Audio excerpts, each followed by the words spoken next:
సుమతి శతకంలో చెప్పినట్టు మనందరం ఏమనుకుంటామంటే, అంటే బలవంతమైన సర్పం కూడా చలిచీమల చేత చిక్కి చచ్చిపోద్ది అంటారు.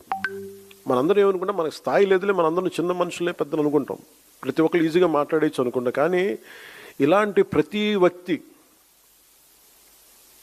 ఈ మధ్య మీరు చూస్తా ఉన్నారు కొంచెం కాక్రోచెస్ అనే ఇది కూడా అని నాకు సుమతి శతకం గుర్తొచ్చింది.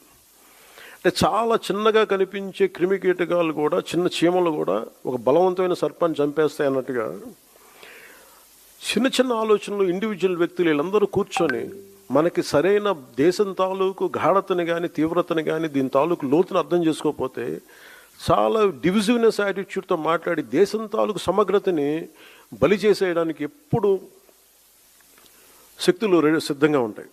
అలాంటి ఆలోచన ప్రవాహంలో మనం చిక్కుకోకూడదు అన్న భావన తెలియజెప్పడానికి ఈ ఢిల్లీని వేదికగా పెట్టాం. అయితే చాలా కోట్ల మంది చిన్న చిన్న ఆలోచనల వ్యక్తులు కూడా కలిస్తే అది మంచి కావచ్చు, చెడు కావచ్చు, చాలా బలమైన ప్రభావాన్ని సృష్టించగలరు. అందుకని ఈ విభజనవాదాన్ని సృష్టిస్తున్నారు. లేదంటే ఇలాంటి పరిస్థితుల్లో మనం దాంట్లో భాగస్వామ్యం కాకూడదు, దాంట్లో మనం ఎంత ఎదురెడ్డి పోరాడాలని చెప్పడానికి దీని తాలూకు ముఖ్యాంశం.